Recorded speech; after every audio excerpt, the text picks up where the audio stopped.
Hello again, you baby-faced assassins. Destiny's next game update drops January 30th. Iron Banner returns with new weapons, ornaments and vendor items. Masterwork armor enters the loot pool. Raid perks are being added to raid armor, plus a new raid exclusive exotic ghost with some genuinely tasty perks, not to mention a whole host of quality of life improvements. Now, I know what you're thinking, is this update gonna fix Destiny? Well, Destiny's bruised and battered body needs time to heal. It's taken quite a beating this past month. Think of this update as a rejuvenating vitamin shot. It ain't a miracle cure, but at least it's gonna stop Destiny shitting the bed again. So then, pass Papa Console the scalpel, it's time to dissect this bitch.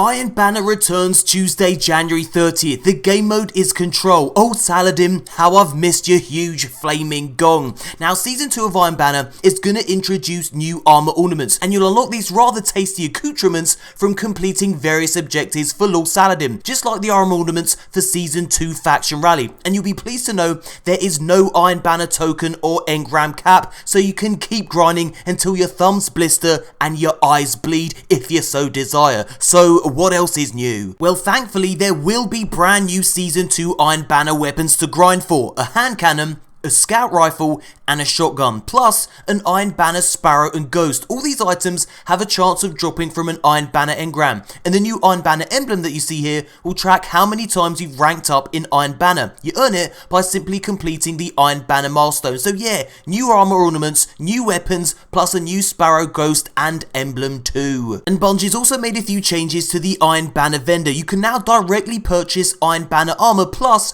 3 different Iron Banner weapons. The items you see here is what Lord Saladin will be offering up for our first Iron Banner of Season 2. So yeah, I'm kinda glad I forgot to spend all these tokens from the last Iron Banner. That Iron Shotty looks rather appealing.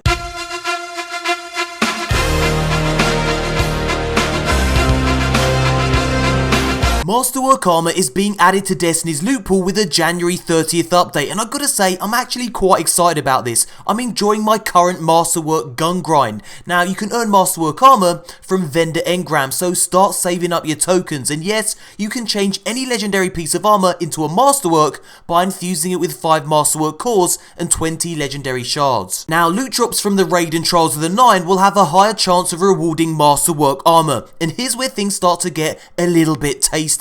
Each piece of Masterwork armor grants a 3% damage reduction while you're using your super. A full set of Masterwork armor grants 15% damage reduction while your super is active. So yeah, you can wield your PvP supers with a little more confidence, knowing that if you have a full set of Masterwork armor, you're going to be that much harder to kill. And Masterwork armor has other benefits too. For a small price of 1 Masterwork core and 10 legendary shards, you can re-roll the intrinsic perk on your piece of armor. Now, friendly warning, Masterwork armor will launch with a known bug that players may find confusing. The bug prevents players from spamming the rework function, so if you want to keep reworking your armor piece until you get the desired perk, wait a little while between attempts, otherwise the armor will retain its current perk. Bungie hopes to have this bug fixed in time for the February update.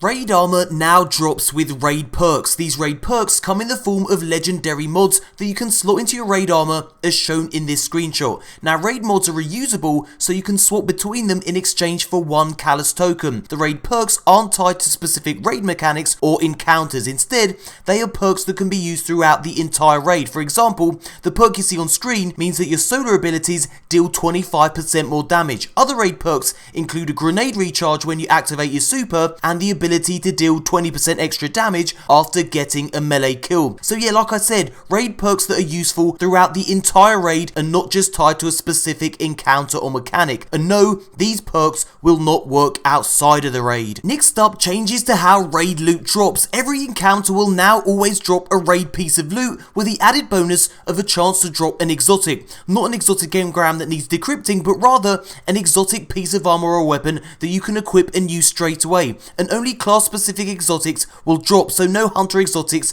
if you're rocking a Titan, for example. Also, the raid items that drop are no longer tied to a specific encounter, which adds a nice bit of RNG spice to proceedings. Next up, the raid vendor will now sell a rotating selection of raid gear in exchange for legendary shards and callus tokens. Now, it's worth noting that you can only purchase his stock if you've completed that raid for the week. So for example, if you want to buy the prestige chest armor from the vendor, you'll need to complete the prestige mode that week before you can do so. The items on offer will change every week. Next up, we have this adorable little scamp, a brand new raid exclusive exotic ghost. It's called the Contender Shell, and it has a chance to drop from the final encounter in either the Leviathan or Eater of Worlds raid and nowhere else. Now, this thing's perks are actually pretty cool, especially if you're a dedicated raider. The 3 perks are as follows. First up, Seeker of Brilliance, which enables the chance for raid encounters to drop bright engrams. If one encounter doesn't drop a bright engram, your chances increase for the next encounter. Next up, Seeker of Opulence, which means your raid exotic drops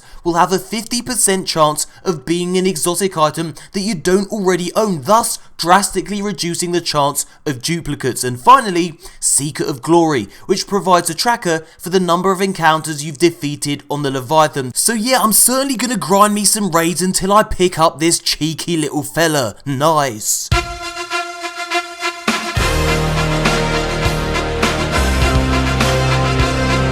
The January 30th update will also deliver a whole host of quality of life improvements, so let's have a look at them. The Prometheus Lens Flame Refraction perk now generates ammo instead of pulling from reserves and now has an increased base damage. Fixed an issue where new characters created after the release of Curse of Osiris were not receiving the Flashpoint milestone. Plays in social spaces like the Tower will now receive a notification when they're lost and found at the Postmaster is full. Heroic Strike completions now have a greater chance of granting exotic rewards. Mercury challenges are now available during adventures. Fixed an issue where Curse of Osiris strikes were not properly granting clan engrams when featured as a Nightfall activity. Fixed an issue where challenges were not appearing within quick play and increased the dismantle timer for Masterwork cores, so it's harder to accidentally dismantle them like an utter klutz. As for the ability to mass delete shaders, well, Bungie gave a rather long-winded technical answer as to why this is still an ongoing issue, which you can read for yourself. I've linked it in the description box below. But basically, Bungie is well aware of this problem and is working on a solution to allow players to mass delete shaders and, well, basically make shaders less shit and not limited one-time use consumables. Now, Bungie's looking at reintroducing a shader collection kiosk like we had in Destiny 1, so yeah, when they are closer to a fix, the studio will let y'all know. Next up, Destiny's collaborated with Rockstar Energy for a promo that allows players to earn prizes for grinding the Crucible. Check out this trailer and we'll talk again in just a moment.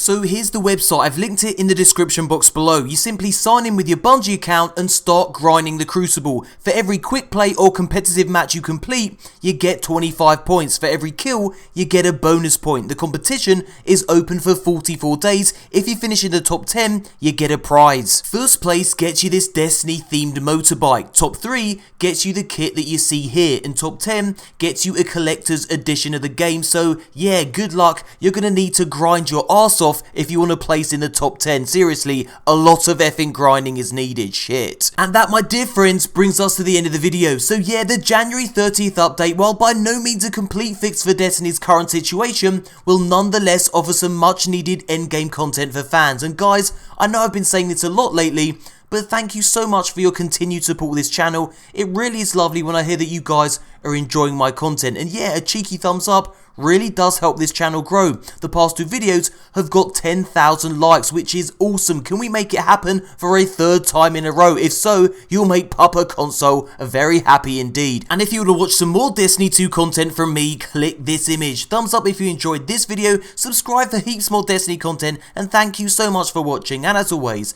a tee hee hee. Until next time, Guardians.